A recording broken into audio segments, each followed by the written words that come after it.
Hey guys, it's Brooke here. I wanted to do a video. I'm sitting on the floor. I wanted to do a quick video talking about. I wanted to talk about some serious stuff, but I always talk about serious stuff, so I wanted to give it a break. I just wanted to tell you guys a little bit more about myself. I am a huge nerd and geek, and I love cartoons. Ever since I was a little girl, I always wanted to be a cartoonist, either an astrophysicist, a scientist, or a cartoonist, or a spiritual person. I didn't pull through with the astrophysics, but I still study. As far as spirituality, I still studied that, and I chose being an artist as my main thing. But I'm doing a bunch of things at the same time because it's in my spirit, it's in my heart. When I used to watch cartoons, it used to change my life because I learned a lot in cartoons. And this video is going to be dedicated to, the 90s, the early 80s and 90s. I was born in 89. Don't do the math and figure out how old I am because you're going to be like, why is this bitch sitting here with cat ears on and stuff? I've been around a lot of people. I know people think, I'm defensive. Why are you always so defensive? I'm so used to being around people that, this was the past. I got rid of those people, but I'm so used to being around people that really made fun of me for being a huge geek and, being that awkward person who's, really socially awkward and, heavily into cartoons and just the artsy type. I was so used to being around people that they were, embarrassed of me for being this way. So I'm sorry if I'm in that defensive mindset. I'm trying to break out of it because I'm not really around people like that anymore. I'm myself no matter where I'm at, and I don't care if people make fun of me, and I don't care what they think of me. If they think I'm too old to be, being the way I am and watching, I still watch cartoons. I still study them to improve my own cartoons and artwork. But I'm still trying to just be me without the concern of others, because I was so used to being around people that they thought I was weird, they thought something was wrong with me because I was just a certain way. So I'm breaking free of that matrix. But anyway, today I want to talk about the 90s cartoons, shows, and my favorite stuff that I used to watch and really, really enjoy. First, let's start off with the early 80s and 90s cartoons. One of my favorite cartoons that I've watched, and I'm heavily critical of cartoons. I know a lot of people don't like this show because they feel it's too girly. They feel it's too, created for girls and stuff. But I really like Sailor Moon. Sailor Moon was a very well done series. Artistically, it's a very beautiful series. Visually, it's great. It's very deep. It's very spiritual. It talks about a lot of magic themes, with black magic, white magic. It has a lot of occult themes in it. It talks about some very realistic things, like dream control, things that really do go on in the spiritual world. When I really heavily analyzed it, I also got this here. I had to get it. I'm like, Moon, Prism Power. So I got my locket. This is my little mirror. In the name of the moon, I shall kick your ass. If I were Sailor Moon, I'd be a badass Sailor Moon. My hair wouldn't even be blonde and all pretty and angelic. I would have black hair and buns. I would look gothed out, and I would be taking my wand and bashing the shit out of someone's head. In the name of the moon, you will fucking die.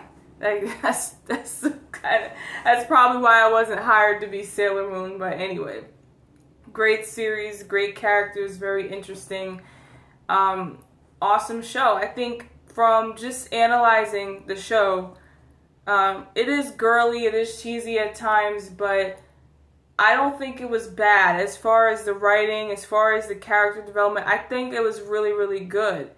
It wasn't just a cheesy, let's put something together for girls to sell stuff. I think the creator really put a lot of thought into it. So it's very deep. So I love Sailor Moon. I also I liked Pokemon and Yu-Gi-Oh! I was a huge Pokemon fan. I was a huge Yu-Gi-Oh! Fan. I loved Yu-Gi-Oh! I had a best friend. I really do miss her. I had a best friend. We used to watch Yu-Gi-Oh! And play Yu-Gi-Oh! Cards, even though we didn't know how to play it really well, because it's different in the show. Yugi always gets his card that he wants. At the fucking heart of the cards, this motherfucker always gets the right card at the right time.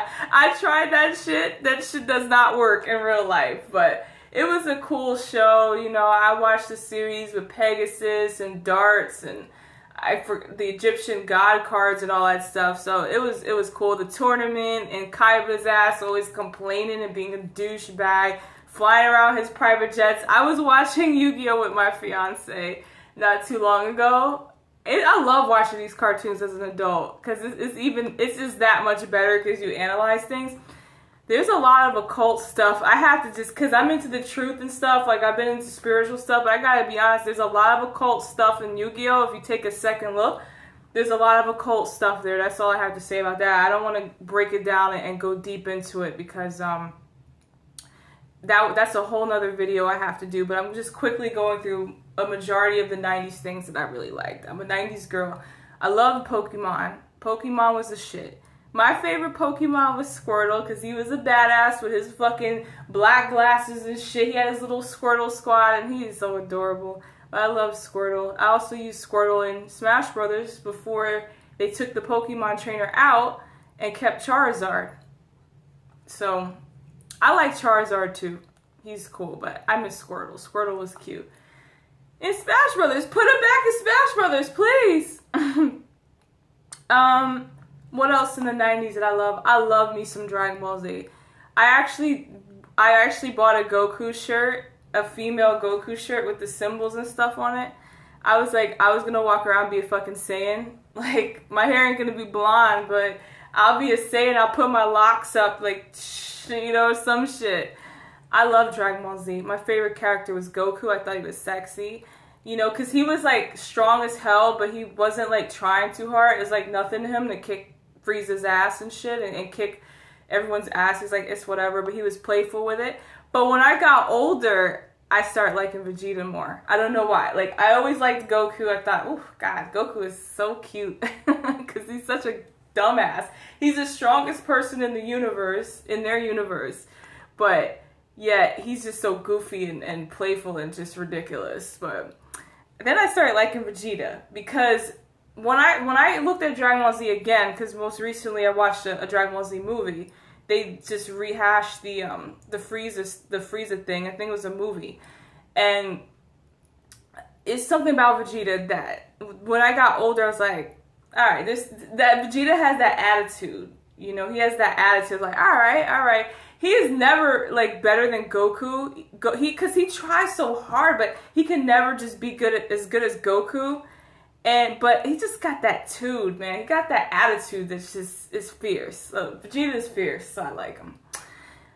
All the girls had a crush on Trunks. I don't want to get into it because this is a girl thing. Like, all the girl geeks who watch Dragon Ball Z, everybody had a crush on Trunks but me. I thought Trunks was cute, but I don't know. I liked Vegeta or Goku. I thought Vegeta had that fierceness and that attitude, but Goku is just like, I don't know. It's just when Goku gets in his mode where, like, okay, you pissed me off, it's just like, whoa.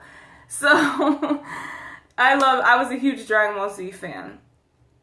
I did not watch Digimon. I know someone's going to throw a fucking tomato at me, but just hear me out. Pokemon was enough. Learning all on goddamn 150. Like, I don't even know the most recent shit. The only time I heard of the most recent fucking Pokemon was when I played Smash Brothers. The most recent Smash Brothers is not Melee, it's not Brawl, it's Smash Brothers 4, where I started seeing the new Pokemon and shit. I'm like, I don't know. Like, after the 90s, I stopped following it because there's just too many. So, I love Pokemon.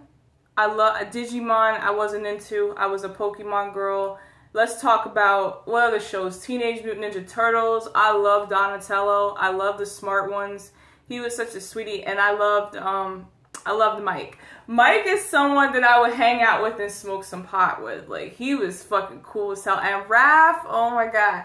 See, Raph's the kind of guy that's like, you know, the girls liked him because he had that attitude and all that stuff. And Leonardo was just boring to me.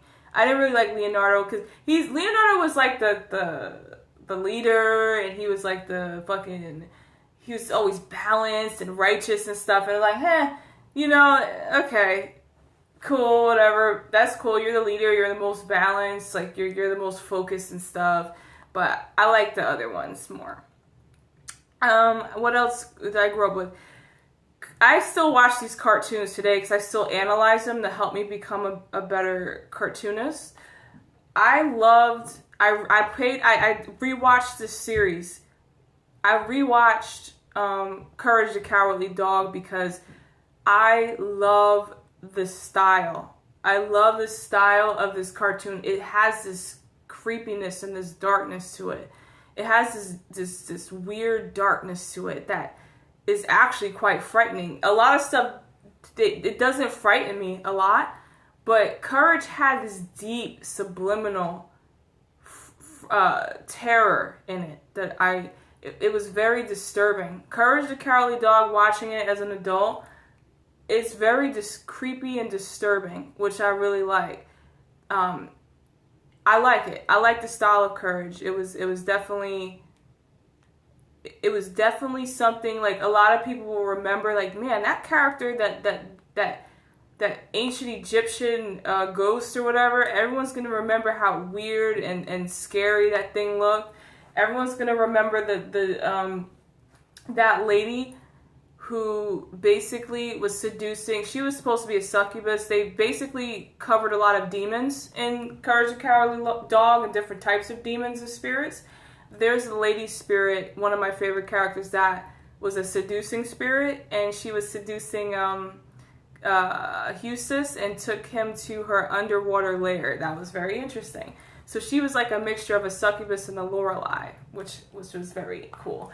There's a lot of cool characters in Courage. I also like Powerpuff Girls. I watched it again as an adult, and that show was actually extremely good.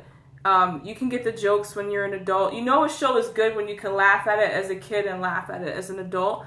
Powerpuff Girls that was a really, really, really, really well done show. I liked it.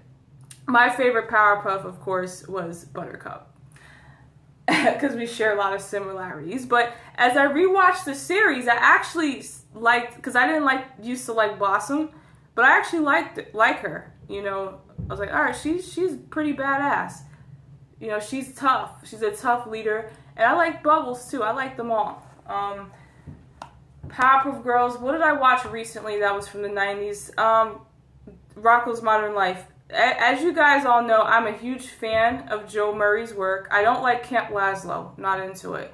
But Rocko's Modern Life was definitely his best thing. Man, Rocko's Modern Life taught me so much about life.